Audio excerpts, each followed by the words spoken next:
Hello, welcome to Observatory Talks. It is my pleasure to introduce today Luca Solca. He's the analyst for luxury equities at Exane BNP Paribas.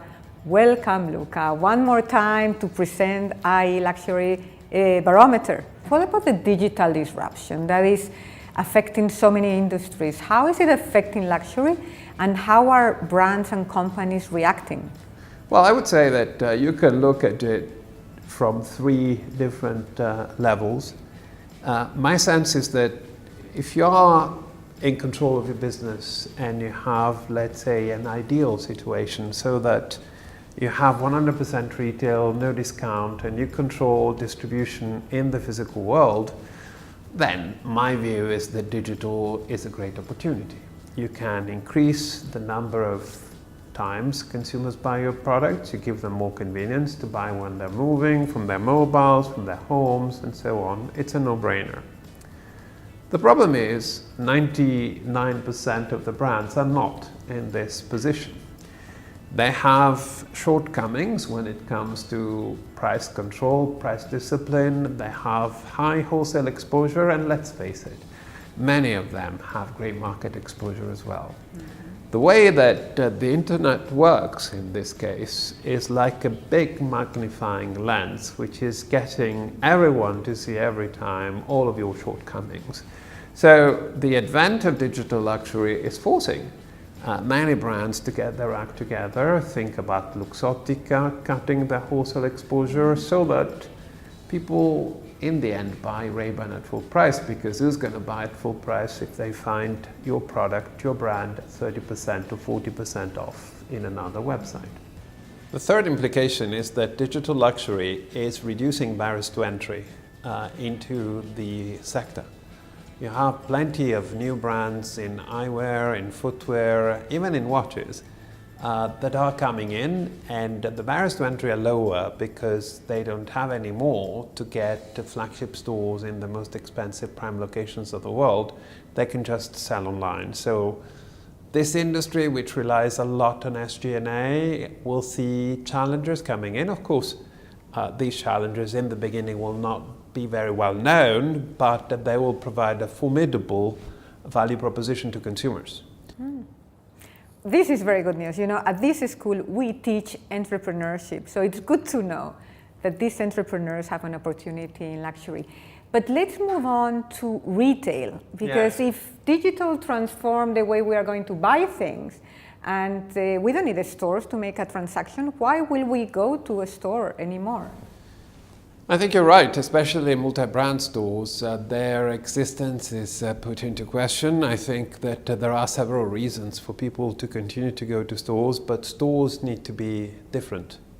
My understanding is that, for example, in multi-brand stores, what we call the department stores, you will have to provide much more of a curator role. People will go there because they discover brands they don't know. If I know what I want to buy, and if I am familiar with this product, then there's no need for me to go to the store. Consider that today, if you live in Shanghai, anything you like that you know you want is going to come to you in less than 3 hours. So why would I bother going to the store to buy something I know? I want to go to the store to discover. I want to go to the store to be impressed. So my view is that as far as monobrand stores are concerned, they will have to be much more revealing. They will have to be much more unique.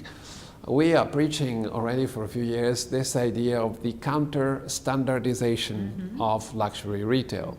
There used to be a time when you were in expansion mode, and what you were worried about was to have exactly the same experience and the same environment in all of your stores in the world.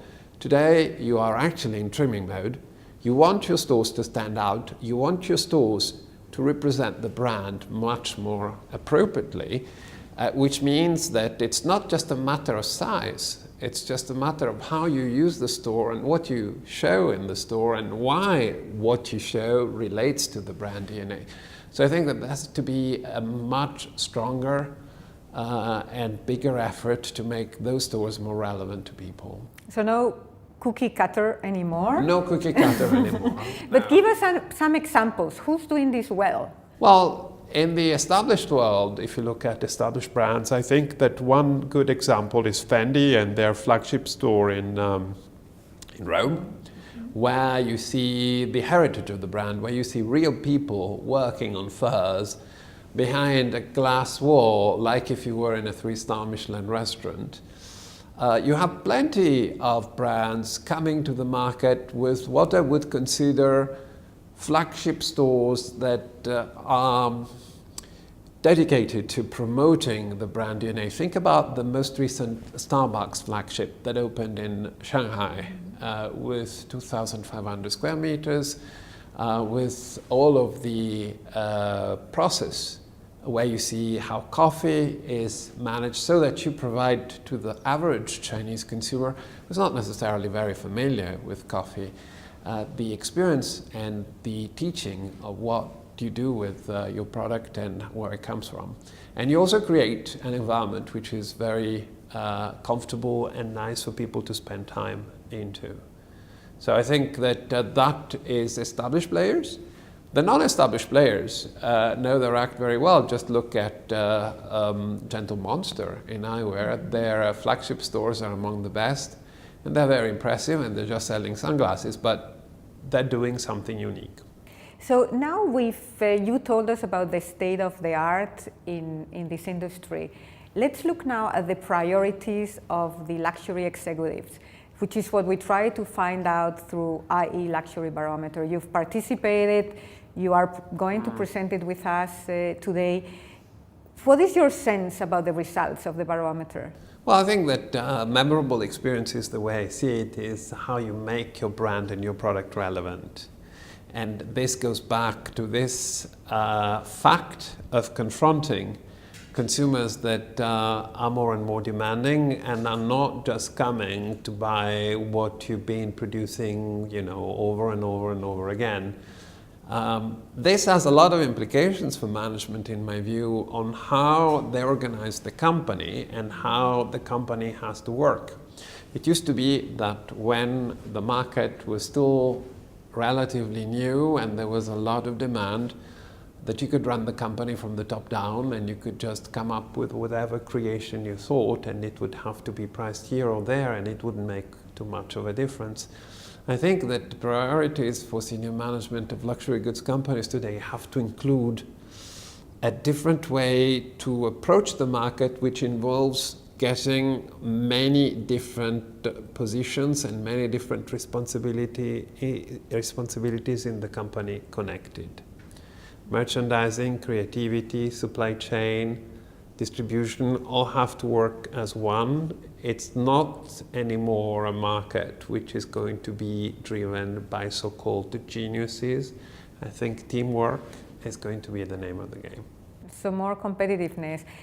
So when we see that 4 years in a row we have the priority for CEOs in the industry creating memorable experiences, do you think because they keep on realizing how important this will be for new generations, or is it still because they didn't know how to put it together? They are still in the exploration phase.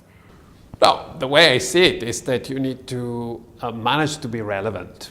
So that's what I mean, or that's how I read these memorable experiences. How do you stay relevant to consumers? It's not just about peddling the same product over and over again. The product has to speak to the customer, it has to be desirable, it has to be conveyed by the right people, it has to be relevant in social media. There's a lot of different elements that have to come together.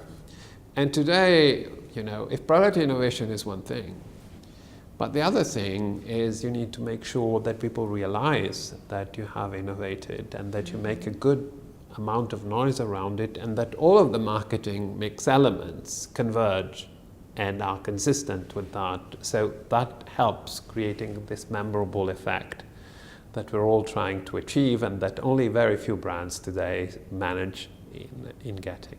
Mm-hmm. 70% of luxury brands are European, 70% of luxury sales are to non-Europeans. Does Europe have a competitive advantage in this industry? How can we keep it? How can we keep this competitive advantage and make it a leading industry for Europe?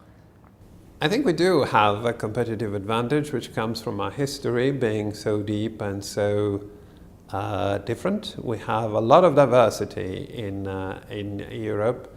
From a cultural viewpoint, I would compare Europe to a tropical forest in terms of diversity. You have lots of many different backgrounds, lots of many different craftsmen working in different countries.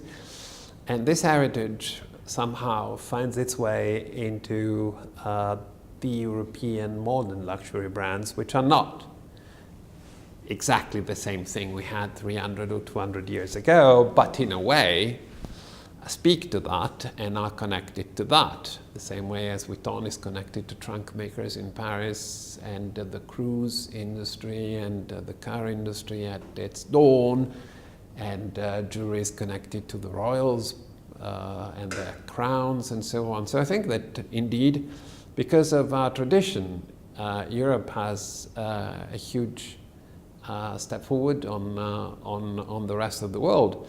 Besides, I think that we have, through our brands, the opportunity to convey a lifestyle. And you see that people buy in Spain Spanish brands, they buy in Switzerland Swiss brands. I think that there's an aspiration by many people worldwide to live a bit like the Europeans and to take home with a product a bit of this European flavor, which is represented by the way you live in Madrid, by the way you live in Rome, by the way you live in Paris. And I think that that is something which is unique, again, to our continent. Okay, so it's not only about the tangible assets, but the intangible assets. Absolutely. At the end of the day, it's memorable experiences again. Thank you, Luca. Wonderful to have you here. Please come again. We wait for you at least once a year. Thank you so much, Eugenia, for inviting me. Thank you so much.